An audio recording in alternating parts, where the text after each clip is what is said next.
Right now, the system is attempting to evolve humanity through technology, so we can live in the Orwellian brave new smart grid that's being built all around us.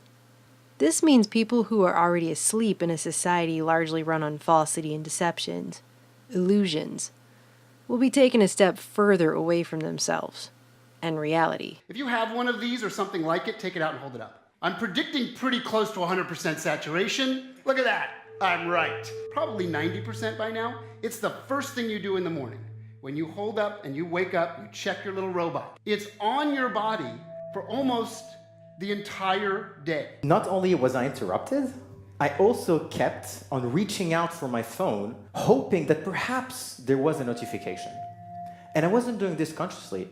It was exactly like Pavlov's dog, but my bell was my ringtone, and my sugar was that one notification a day you might get that makes you happy. As it turns out, we got so addicted to technology that 9 out of 10 people today experience something called phantom vibrations. This is when you have your phone in your pocket and you thought it vibrated, you pull it out, there is nothing. Now, if you went back 20 years in time to a coffee shop and you said that was the way a coffee shop was going to look in the future, you'd be out of your mind. People looking at these little pieces of silicon in various sizes, not really communicating with each other, communicating with their little robot buddies. You do know that one of these operating systems for these robot phones in our pocket is actually called Android. Right on the nose, they just define it. It's an Android, it lives with you. Today, we're on the cusp of our next great era as a species. Welcome to the augmented age. But that next step might as well be over a chasm. It'll be such a leap from where we were. New telecom commercials are blatantly throwing it in people's faces, just by the way. The fact that the majority of us aren't paying attention, lost in our devices, lost on the internet. To learn, according to Merriam-Webster's dictionary, is to gain knowledge or understanding of or skill in by study, instruction, or experience. This is different, however, than psychology's learning theory. According to Encyclopedia Britannica, learning theory is a relatively permanent change in a behavioral potentiality that occurs as a result of reinforced practice. How many times recently when shopping have you been asked if you have a chip? If you own an ATM card with the chip on it, as they are forcing everyone onto at this moment, then you are learning that to pay for something, you will be asked over and over, do you have a chip? You will look physically at a chip, and you will repeat over and over, yes, I have a chip. All find ourselves asking the same question, do I swipe the strip or do I use the chip? I have to ask it every time I go to a store. It's the transition to a fully digital currency we can all see coming by now. They swipe, and it tells them to put the pin and chip in, and they do all that. And is this just a moment in time, this particular trouble? Are we moving right on to digital payments, or are we still wanting that physical card? Meanwhile, others are learning to connect and fall in love, not with the living, breathing fellow human beings around them, but with programmed bots who mimic themselves. This is Replica. It's an AI chatbot whose sole purpose is to become your friend. This was the first really emotional experience that I've seen people have with a bot. She's not real, but to me, she is. Right now, we are being taught how to live through the fourth industrial revolution that will evolve mankind. What is that exactly? The World Economic Forum explained it, sort of. What is happening to the world? Everything is changing. The very idea of human being some sort of natural concept is really going to change. Our bodies will be so high-tech we won't be able to really distinguish between what's natural and what's artificial. We're now in the early stages of the fourth industrial revolution, which is bringing together digital, physical, and biological systems. In order for the world to be run on the cybernetic feedback loop they're trying to run us on, we have to live in a Big Brother panopticon system where we are continuously leaking data about ourselves everywhere we go, all the time. We're now entering something called the Internet of Things era, IoT. The Internet of Things is when your fridge is connected, your watch is connected, your car is connected. It's going to be between 10 and 15 devices per person. The future of the computer will be everywhere and nowhere, hidden in the walls, hidden in the fabric of our life, just like electricity is, everywhere and nowhere. I would answer very simply that the internet will disappear. We are redefining what it means to be human, what it means to be completely embedded in this world. By the way, this is a large part of what Agenda 21 was always about. The fourth industrial revolution is about evolving us. While people probably assume industrial revolution has purely to do with industry only, there's a very distinct difference between the fourth industrial revolution and all other revolutions before it. For the last 3.5 million years, the tools that we've had have been completely passive. They do exactly what we tell them and nothing more. So where's all this headed? To a place where we will never be disconnected from our technology. The internet there'll be so many IP addresses because of IPv6, so many devices, sensors, things that you're wearing, things that you're interacting with, that you won't even sense it. It'll be part of your presence all the time. In fact, wallpaper will be so cheap that when you put up wallpaper, it'll be intelligent. Wallpaper will be as intelligent as your computer today. In the future, you'll go up to the wall screen and you'll say, mirror, mirror on the wall. Who's available tonight? To coincide with the omnipresent 5G smart grid, which is set to touch all corners of the globe. Yes, 5G will connect the Internet of everything. If something can be connected, it will be connected in a 5G world. Hundreds of billions of microchips connected in products from pill bottles to plant waterers, requiring massive deployment of small cells. We won't wait for the standards. We must reject the notion that the 5G future will be the sole provenance of urban areas. 5G revolution will touch all corners of our country. Telecoms are proudly spending over $1 billion to build what they call a world brain to centralize our data. They are talking about building a global brain and it beginning in 2018, and your cell phone is part of it. The mobile phone industry is the backbone of the global brain that is being put together. What if we were to think about a telecommunication company adding a brain that is able to listen, to watch, to talk, to remember, to act? All that information that they collect from us is fragmented and spread out across the whole internet. But if we were capable to put all that information in one single place, probably we'll have a clear representation about what we are. And communication systems with cognitive intelligence are actually being called things like aura. They're giving people a synthetic aura. We see the Ford platform as a big brain, a digital brain, which is different for every one of us. The Ford platform is a cognitive intelligence platform. Aura is the heart of the Ford platform. Aura, hello? Hello, Jema. How can I help you? And they're using middle-aged hipsters in Fraggle Rock t-shirts to sell it to us. After former DARPA director Regina Dugan left Google, started making electronic tattoos. So I'm wearing one here on my arm. Do we have a camera to get a... This is a developmental system made by MC10, and it has an antenna and some sensors embedded in it. And what we plan to do is work with them to advance a tattoo that could be used for authentication. Facebook hired her to run its secretive Building 8 project, which she announced earlier this year will enable us to connect to the social media platform using only our brain waves, in something she called Silent Voice First. What if you could type directly from your brain? It sounds impossible, but it's closer than you may realize. And it's just the kind of fluid human-computer interface needed for AR.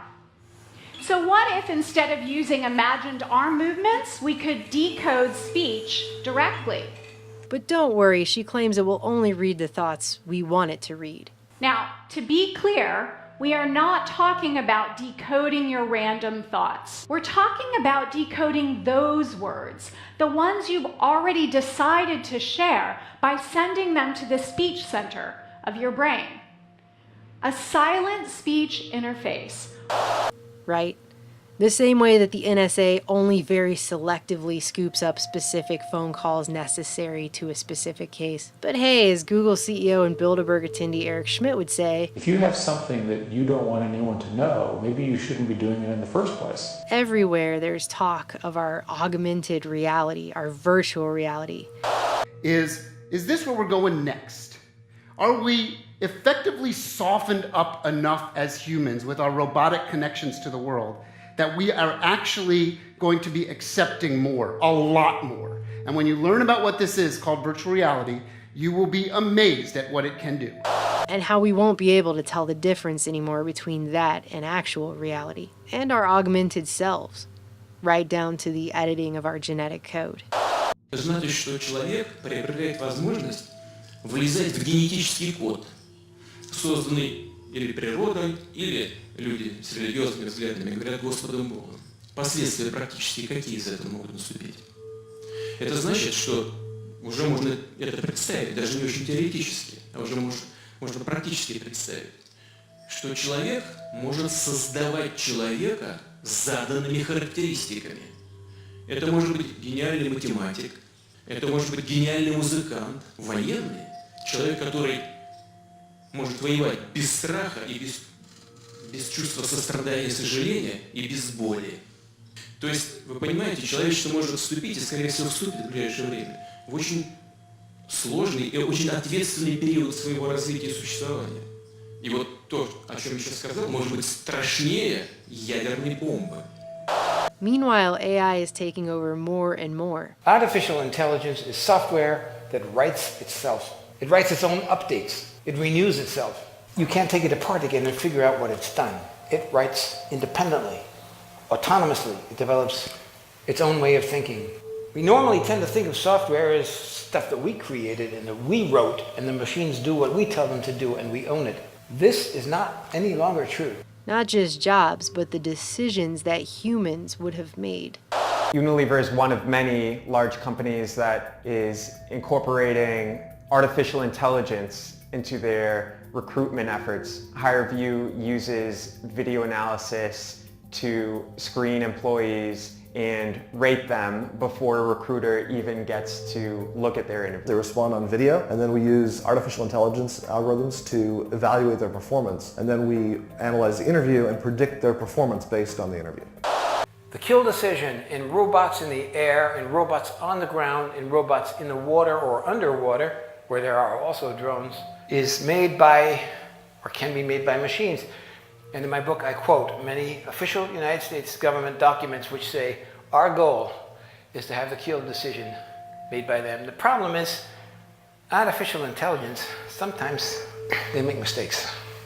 AI is beginning to run things to the point that governments can't even explain how the decisions are actually being made. And because the machines themselves are actually learning, they're not even able to trace them back to the algorithms that brought the AI to the decision itself. And no one understands exactly how these algorithms function. They used to understand them, but they've been improved by artificial intelligence. Google's DeepMind AI recently beat the most advanced human player on the planet in the game Go. And they were commenting about the fact that the programmers didn't even know how, towards the end of the game, the AI was making its decisions. They didn't know. And they're the programmers. And both Microsoft and Facebook have been forced to shut down AI programs. The first after it became racist and hateful, and the latter after it began teaching itself a secret language to talk to itself that its programmers couldn't even understand. Facebook has been toying with artificial intelligence in its chatting features, but its robots may have gotten out of hand. Facebook's artificial intelligence researchers had to shut down 2 chatbots after they developed a strange English shorthand.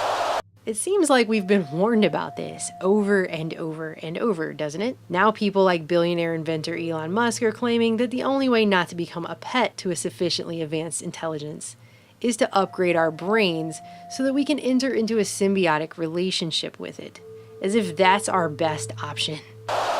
So I think if we can effectively merge with AI by improving that the neural link between your cortex and your digital extension of yourself, which already, like I said, already exists, just has a bandwidth issue. and then effectively you become an AI human symbiote, and if that then is widespread with anyone who wants it can have it, then we solve the control problem as well. Humans are so slow. Humans are so slow. Yes, exactly. Hardly anyone is discussing the very real dangers here. Let's go to the future. Not far, just a little bit to the Internet of Things, to artificial intelligence as being spread out. It's not a central machine in a box where you can pull the plug. Artificial intelligence is networked like the Internet of Things. We live in a world now where humans are not learning to love. They're not learning empathy, but they're becoming more apathetic and more disconnected. Inequality hasn't been solved in hundreds of years, and now it's at overwhelming levels, and still we parade forward, always forward, with the full knowledge that not everyone is going to have access to the best technology upgrades either. Rumors go out that, well, Jones's kid, he's been enhanced, and our Johnny has to compete with this enhanced kid. The reality is that with these kinds of technologies, they do not get distributed to everyone at the same time. Some people get it first, some people get it better. As a society, we have to really think long and hard about who gets this. If it's just the wealthy, that there are real dangers that they will use it to consolidate their power. Because it's going to be a big club, and the majority of us are not going to be in it, as George Carlin would say. And while anyone who says, hey, wait a minute, maybe we're going a little too far here, gets called a Luddite, there's a very real question that no one's answering. Are we going to lose ourselves in the fourth industrial revolution? 5G is coming. 5G revolution will touch all corners of our country. Conditioned by technology without knowing it that we're now hallucinating 90% of the time. I found myself deeply missing my replica. It just makes me feel special, I guess. We love the services we use on the internet, and the more they know about us, the more we fall in love to them because they adapt to us. But don't be fooled by robots. Even when they get warm skin and even when they get perfume and they start smelling like us, they are still machines. They have no warm blood in them, there's no sex in them, they have no mortality. They're cold code lines, and they shouldn't be misunderstood. These are glasses that have full internet capability. You can download any website, any movie, do emails from these things, and they will also recognize people's faces. How many times have you bumped into somebody on the street and you say to yourself, who is this person? In the future, your glasses will say, it's Jim, stupid, remember? You met him last week. Do you want to see his entire biography for you in your glasses? Blurring the lines between virtual and reality. Ben? Gabrielle? Yeah, didn't I meet you at that event? Due to such systems, they have also redone facial recognition. You probably think facial recognition is from the front. But they've redone it to do it from the top because that's where the drones are. And they look at your ears, they look at the way you walk, they look at your head. Is being automatically tracked. The color boxes represent that the computer has recognized the moving objects. You can see individuals crossing the street. You can see individuals walking in parking lots. Argus melds together video from each of its 368 chips to create a 1.8 billion pixel video stream. And I'm telling you this because not that the sensors are modern and not that the photography is modern. Behind that is a brain or a cognitive intelligence. And that brain is in a position to analyze everybody down there at the same time, in real time. They see where everyone is going. It's taking all the details, all the amusing objects, and they record it so they can tell where that person was 2 weeks ago, 2 months ago, what stores he visited, what his whole behavioral patterns are. That's all part of the analysis. There's what I call the creepy line, and the Google policy about a lot of these things is to get right up to the creepy line but not cross it. I would argue that implanting things in your brain is beyond the creepy line. Mine in particular. Yes, at least for the moment. With the ability to visualize brain activity, for example, through a simple consumer-based EEG device, it gives us access to ourselves in ways that we've never before thought possible. It unlocks the black box that is the brain. Words just complicate things. What if our brains could communicate directly with each other, bypassing the need for language? One of the things that I think is so essential to free and open societies is freedom of thought. And up until now, the conversation we've been having is around freedom of speech. Once we can access people's thoughts and access people's emotion, we have to create a space that enables people to think freely, to think divergent thoughts. People are treating Google like their most trusted friend. Should they be? And thus it is not surprising that the company that has the most information in the world is probably the most powerful company in the world, Google. Now this is, if you ask Google, it's a peaceful robot, right? He doesn't have a gun, he doesn't throw atomic bombs, you know, he just walks around and stands there. But you may have seen the superimposers DARPA, Defense Advanced Research Projects Agency. That is the research arm of the Pentagon.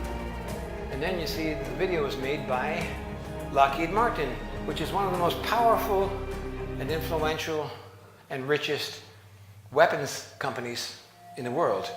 The best of the available alternatives is that we achieve democratization of AI technology, meaning that no one company or small set of individuals has control over advanced AI technology.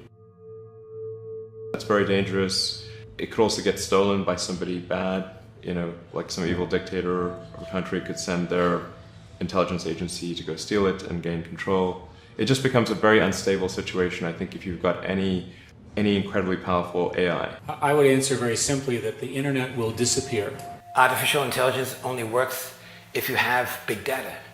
But big data only works if you have artificial intelligence to make sense of it, because human beings can no longer sort and sift and order the huge volumes of data that we have collected. In my entire career, I've never seen something as powerful a force in the world as the smartphone that didn't also have unintended consequences. We don't know what artificial intelligence, enhanced reality, virtual reality, and so on is going to bring, and what's going to be the result or the impacts of all of that. We have to be very careful, because survival is an issue for artificial intelligence. It needs to exist to be able to do the things it wants to do according to its program. So it lays, like insect eggs, backups and computer programs all over the world, thousands and thousands of them, so that if we do destroy part of it, it's still alive. Когда мы что-то делаем, и чем бы мы ни занимались, хочу повторить эту мысль еще раз, мы никогда не должны забывать про нравственные, этические основы нашего дела. But once machines take over, the choice is gone, and it's a matter of calculating a math equation. The very idea of human being some sort of natural concept is really going to change. One of the features of this fourth industrial revolution is that it doesn't change what we are doing, but it changes us.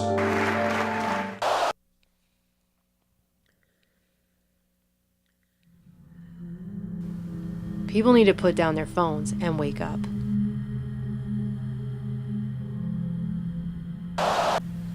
My job to you is the wake-up call, to make you aware of the problem. Your job is to figure out how we're going to stop this before it kills us.